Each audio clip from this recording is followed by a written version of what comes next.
और सदगुरु महाराज की जय। श्री सदगुरु महाराज। एक दो सूचनाएं हैं। लगभग 10 बजे तैयार हो के आएंगे।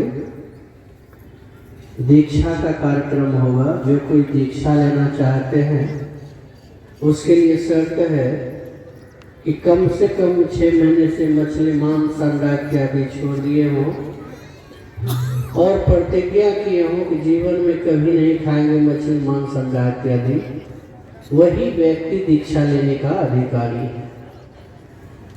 जो दीक्षा लेंगे सुबह से उपवास हो, कुछ खाए पिए नहीं हो, पीने से मतलब चाय नहीं पिए हो, नहा धो के फूल का माला पवित्र वस्त्र पहन के पूज्य पाद के निवास स्थान पर आएंगे।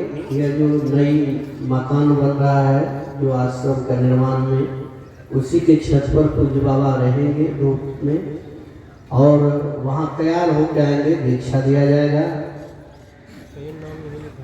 और नाम जो भी दीक्षा लेने वाले हैं उसका नामांकन जो है मंच पर ही होगा, डायरी में रजिस्टर में। यहाँ अपना नाम दर्ज करवा के इसके बाद जो है दीक्षा लेने के लिए जाएंगे। और एक सूचना यह है कि महर्षि में ही आश्रम कुपाघाट से साहित्य भंडार आया हुआ है। गुरु महाराज जी का रचित सत्संग योग, चारों भाग, रामचरितमानस, 60 सटीक पदावली, ईश्वर का स्वरूप और सभी पुस्तक हैं।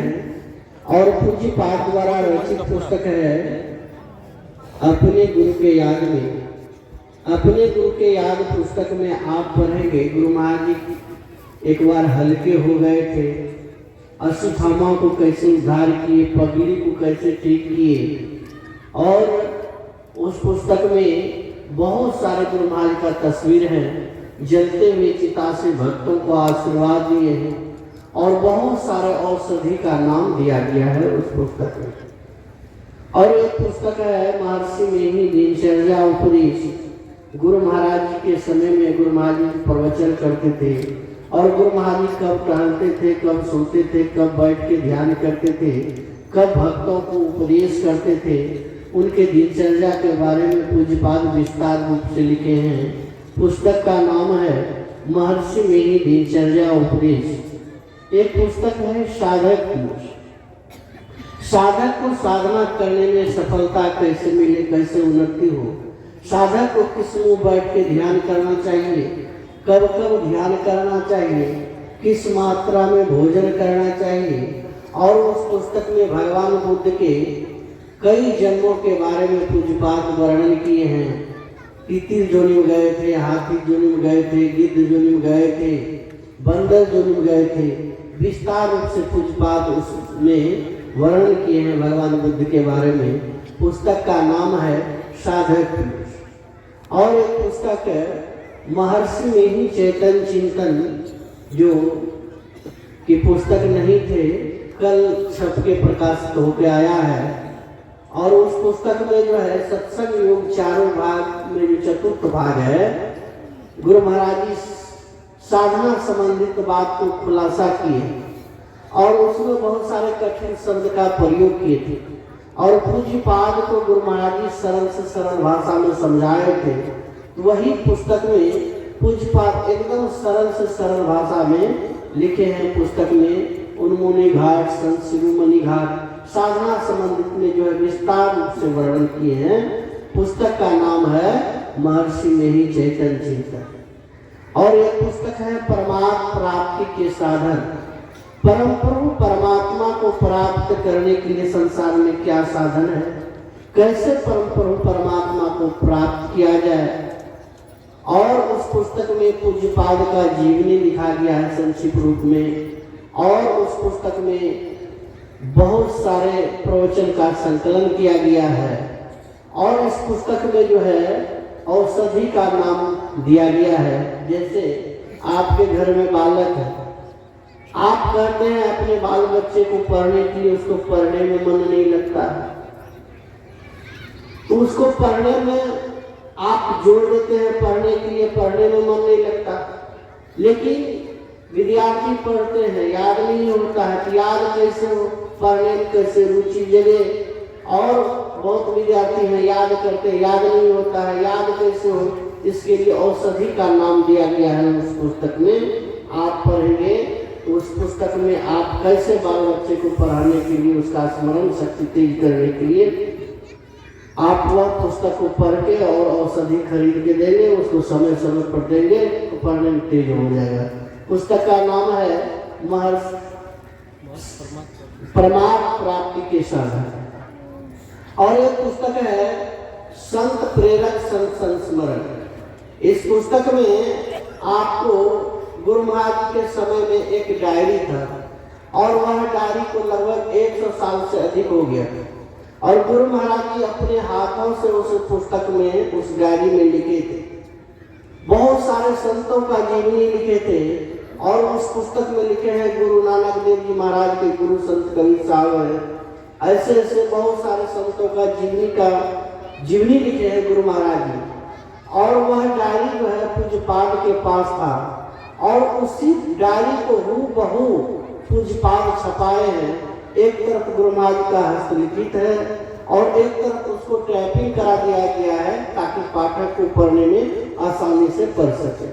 और उस पुस्तक में बहुत सारे गुरु महाराज का संस्मरण लिखा गया है। आप पढ़ेंगे उस पुस्तक में, बहुत अच्छे लगेंगे पढ़ने में। और पुस्तक का नाम है संत मत तत्वबोधनी। संत मत का ज्ञान बहुत गूढ़ ज्ञान है, इसे समझने के लिए संत मत तत्वबोधनी पूज्यपाद लिखे हैं। उसमें योग के 8 अंग, सत्संग, ईश्वर स्वरूप और सदाचार। और इस पुस्तक में बहुत सारे आपके मन में जिज्ञासा समाधान है, बहुत सारे आपके मन में प्रश्न होता है, उसका उसमें उत्तर दिया गया है, प्रश्न उत्तर दिया गया है। जैसे भगवान राम के गुरु कौन है, भगवान कृष्ण के गुरु कौन है, और भगवान शिव के गुरु कौन है। उस पुस्तक में अभी भ्रम फैला दिया है कि भगवान शिव को कोई गुरु नहीं है, भगवान शिव ही आदि गुरु हैं। ऐसे बहुत प्रचारक लोग कहते हैं, लेकिन उस पुस्तक में जब आप पढ़ेंगे तो भगवान शिव के गुरु अंगिरा ऋषि उत्तर में आपको मिलेगा, और श्रीमद् भागवत गीता में भी वर्णन आया। ऐसे ऐसे पुस्तक आपको बहुत सारे पुस्तकें हैं। एक पुस्तक है समय एवं ज्ञान की महत्ता। 1920 ईस्वी में भंगा में सत्संग हो रहा था, गुरु महाराज जी किए थे, और गुरु महाराज जी प्रवचन करके आए, और उसी प्रवचन को हूबहू गुरु महाराज जी लिखे, और वह लिखा हुआ जो है पूज्यपाद बाबा के पास था, और उस प्रवचन को पूज्यपाद हूबहू छपाए हैं। पुस्तक का नाम है समय एवं ज्ञान की महत्ता। आप लोग अवश्य लें।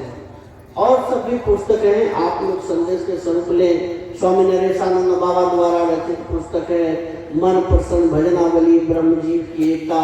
दत्तात्रेय जी महाराज 24 गुरु किए थे, उसका वर्णन है, सत्संग है, विषय सत्संग है, और सभी पुस्तक है।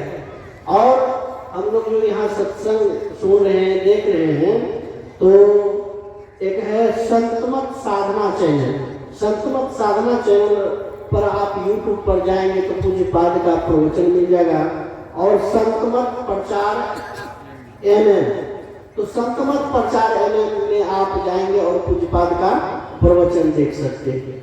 और एक सूचना यह है कि आज जो है अंतिम पाली का सत्संग होगा, जो कि 1 बजे से भजन कीर्तन के द्वारा प्रारंभ हो जाएगा, और 1:30 बजे से संत स्तुति के साथ जो है सत्संग प्रारंभ होगा। आप लोग सादर आमंत्रित हैं, और गायक महोदय से मेरा निवेदन होगा 1 बजे से भजन कीर्तन प्रारंभ कर देंगे। तो अब हम लोग एक साथ आरती गान करें, और आप लोग के लिए भंडारा बन के तैयार है। आप लोग बारी बारी जाएंगे, और महात्मा लोग को भी पता है कि हम लोग को कहाँ भोजन करना है, महात्मा लोग को भी पता है। आप लोग के लिए भी भोजन बन के तैयार है, बारी बारी से जाएंगे, और समय से बैठ के ध्यान सत्संग में भाग लेंगे। बोलिए प्रेम से श्री सद्गुरु महाराज। अब हम लोग आरती गान करें। आरती गान करने से पहले एक सूचना आपको थोड़ा सा इशारा कर देता हूँ। आप लोग थोड़ा थोड़ा यहाँ के कमिटी को जो है सहयोग दें, और यह जो आश्रम का जो निर्माण हो रहा है इसमें कमिटी का जो है अधिक पैसा खर्च हुआ है।